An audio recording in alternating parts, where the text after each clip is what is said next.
Welcome back to simply GS. अभी तक अपने जावास्क्रिप्ट कोर्स के अंदर अपना बेसिक सेटअप देखा था, किस तरीके से अपन बेसिक सेटअप कंप्लीट कर सकते हैं। आज अपन देखने वाले हैं कि किस तरीके से अपन वेरिएबल को डिफाइन कर सकते हैं, क्या होता है वेरिएबल, किस तरीके से सारी चीज़ें होती हैं, इन सब के बारे में आज अपन बात करेंगे।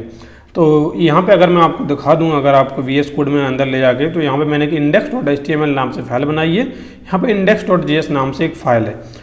तो इसके कोड को अपन यहाँ पे दिखाएंगे और किस तरीके से वेरिएबल होता है। वेरिएबल क्या होता है? Variable is the container.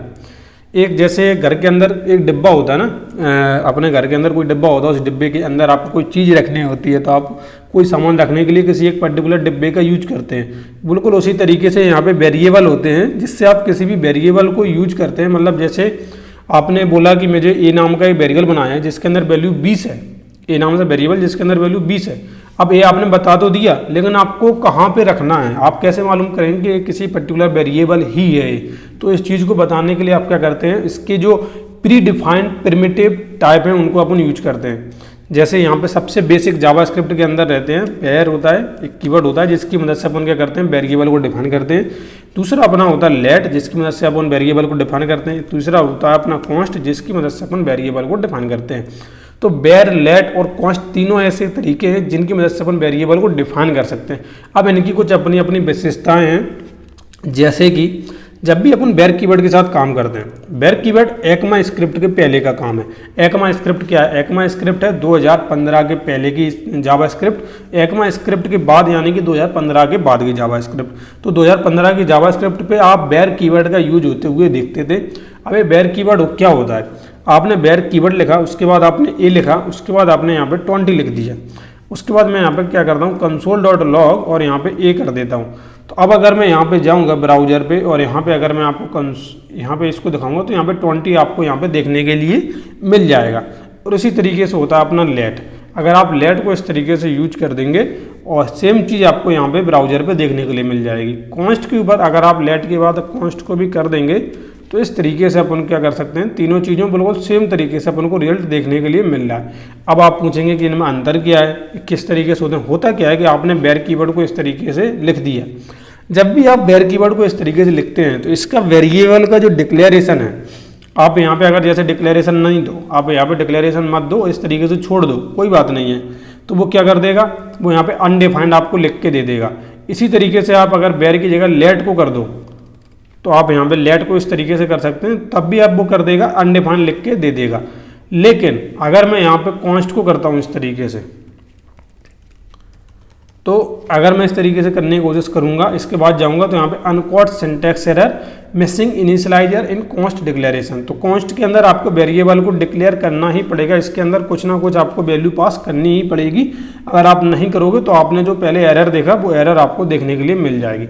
एक तो आपको ये वाला डिफरेंस समझ में आ गया, लेकिन ये वाला तो हो गया बेयर लेट के अलावा कॉन्स्ट के अंदर डिफरेंस। दूसरा अपना होता है बेयर और लेट के बीच में डिफरेंस। जैसे मैं क्या करता हूँ, बेयर कीवर्ड यहाँ पे करता हूँ, बेयर कीवर्ड, और इस तरीके से मैं इसको ऊपर कर देता हूँ, इसके ऊपर। अब मैं यहाँ पे जाऊँगा तो यहाँ पे देखो अनडिफाइंड देखने के लिए मिल रहा है।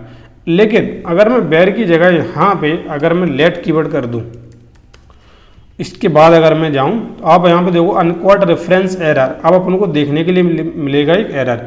तो इस तरीके से अपन किसी भी अगर आप बेयर कीवर्ड का यूज करके उसको पहले एक्सेस करने की कोशिश करते हैं, तो वो एक्सेस हो जाता है, लेकिन उसके अंदर की वैल्यू आपको नहीं मिलती है। लेकिन लेट कीवर्ड के अंदर तो वो एक्सेस भी नहीं होगा, वो आपको एरर दिखा देगा कि वो बोलेगा कि पहले मुझे डिक्लेयर करो, उसके बाद मुझे यूज करो। ठीक है, तो इस तरीके से। और कॉन्स्ट कीवर्ड तो आपको मालूम है, कॉन्स्ट कीवर्ड तो काम करेगा ही नहीं। और अगर मैं इस तरीके से करके छोड़ भी दूं, तो यहाँ पे आपको मालूम है कि रेफरेंस एरर और इनिशियलाइजर दोनों एरर आपको देखने के लिए मिल जाएंगे। ठीक है, अब लेकिन एक सवाल आता है कि एक किस तरीके से काम करते हैं। मतलब कई बार मन में सवाल आता है कि बेयर एक्चुअल में किस तरीके से काम करता है, लेट एक्चुअल में किस तरीके से काम करता है। होता क्या है कि दो चीज़ें होती हैं, एक होता है फंक्शन स्कोप, दूसरा होता है ब्लॉक स्कोप। यहाँ पर मैं लिख देता हूँ, एक चीज़ होती है यहाँ पर फंक्शन स्कोप, एंड दूसरी चीज़ होती है यहाँ पे ब्लॉक स्कोप। जब भी बात आती है इसकी बेयर कीवर्ड की, जब भी अपन बेयर कीवर्ड की बात करते हैं, तो बात होती है फंक्शन स्कोप की। अब फंक्शन स्कोप की किस तरीके से होती है, देखो जब भी आप किसी भी वेरिएबल को डिफाइन करते हैं तो वो variable top of the code define होता है। यानी कि जब भी आपने किसी वेरिएबल को डिफाइन किया है तो वो आप पूरा प्रोग्राम जो आप प्रोग्राम बना रहे हैं उस पूरे प्रोग्राम के अंदर सबसे ऊपर डिफाइन किया जाता है। लेकिन जब भी बेर कीवर्ड की याद आती है, बेर कीवर्ड की बात आती है तो वो सबसे ऊपर यूज होता है। लेकिन अपन उसको अगर मैं यहाँ पे ए के अंदर वैल्यू 20 पास कर दूँ, अब मैं अगर यहाँ पे वैल्यू को 20 पास कर दूँ तब भी यहाँ पे देखो वैल्यू अनडिफाइंड देखने के लिए मिलेगी, वो वैल्यू आपको देखने के लिए नहीं मिलेगी। ऐसा क्यों हुआ? ऐसा इसलिए हुआ क्योंकि जो जावास्क्रिप्ट का कोड है वो ऊपर से नीचे की तरफ एग्जीक्यूट होता है। तो जब भी वो सबसे पहले उसे console.log मिला और जब ए को उसने पाया नहीं, पूरे प्रोग्राम के अंदर कहीं भी उसे जब नहीं मिला तो उसने बोला कि ये तो चीज़ है ही नहीं मेरे पास, तो उसने उसको अनडिफाइंड बाय डिफ़ॉल्ट उसको वो कर दिया, क्या कर दिया, आसान कर दिया। लेकिन जब भी आप लेट कीवर्ड डिफाइन करते हैं तो वो ऐसा बोलता है आपसे कि जब तक लेट कीवर्ड नहीं मिलेगा मुझे, जब तक मुझे, अगर आपने लेट के साथ अगर इसको डिफाइन किया है तो ऐसा तो है नहीं कि ये डिफाइन नहीं हुआ, बिल्कुल ऊपर top of the code define हुआ है। लेकिन ये बताता है कि अगर मैं ऊपर से नीचे की तरफ आ रहा हूँ और मुझे अगर लेट कीवर्ड से पहले डिफाइन कर दिया गया है तो फिर मैं क्या करूँगा, तो फिर मैं उसको एक्सेस करने की परमिशन नहीं दे सकता। तो इस चीज़ को थोड़ा और डीपली मैं आपको टच करता हूँ।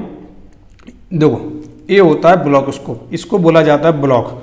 जैसे आपने लेट इस जगह पे अगर डिफाइन कर दिया इस जगह पे, और मैं अगर ये चाहता हूँ इसको मैं इसके बाद एक्सेस करने की कोशिश करूँ, ब्लॉक के बाहर एक्सेस करने की कोशिश करूँ तो मैं एक्सेस नहीं कर सकता। आप देखना, आप रेफरेंस एरर आप मिल रहा है, क्यों मिल रहा है? क्योंकि ये अपने ब्लॉक के अंदर डिफाइन कर दिया है।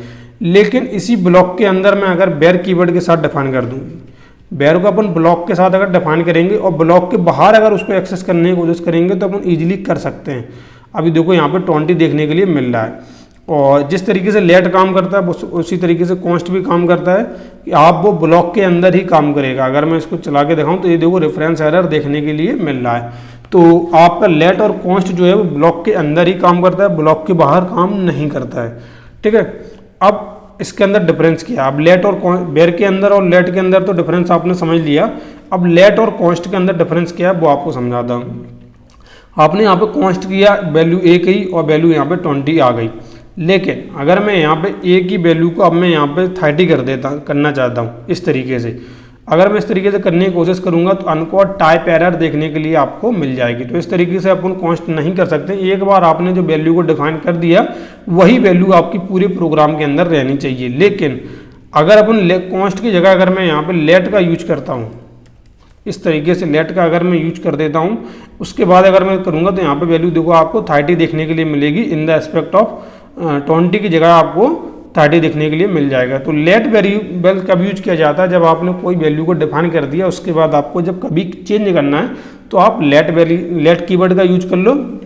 और आपने एक बार डिफाइन कर दिया, उसको अगर कभी भी चेंज आपको नहीं करना है तो आप इसको कॉन्स्ट कीवर्ड को डिफाइन कर दो। और अगर आपको ब्लॉक स्कोप के बाहर अगर इस वैल्यू को एक्सेस करना है तो आप बेर कीवर्ड के साथ डिफाइन कर दो। अगर जैसे ब्लॉक है, ब्लॉक के बाहर अगर आपको इसको एक्सेस करना है तो आप इस तरीके से एक्सेस कर सकते हो, वैल्यू अभी भी आपको 30 मिलेगी। तो इस तरीके से जो बेसिक डिफरेंस होते हैं बेर के रूप में, लेट के रूप में और कॉन्स्ट के रूप में, वो ये 3-4 डिफरेंस इसके अंदर होते हैं। तो आई होप आपको समझ में आया होगा कि बेर, लेट और कॉन्स्ट किस तरीके से काम करते हैं, आपस में इनका क्या रिलेशन है, और ये वेरिएबल को डिफाइन तो करते हैं लेकिन इनको किस अलग अलग तरीके से डिफाइन करते हैं, इनका क्या अलग अलग एस्पेक्ट होता है। जैसे जैसे आप प्रोग्रामिंग करते जाएंगे जावास्क्रिप्ट, तैसे आपको और ज़्यादा डीपली समझ में आ जाएगा किस तरीके से सारी चीज़ें एक्चुअल में परफॉर्म होती हैं।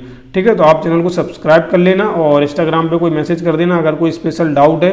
किसी बंदे ने बोला था कि मतलब HR को किस तरीके से कांटेक्ट करें, जॉब के लिए किस तरीके से अप्लाई करें, ये वाली वीडियो बनाना है। तो ठीक है, मैं वो वाली वीडियो में लेके आ जाऊँगा, बहुत ही जल्दी लेके आऊँगा। ठीक है, तो मिलते हैं नेक्स्ट वीडियो में। जब तक के लिए thank you for watching this video.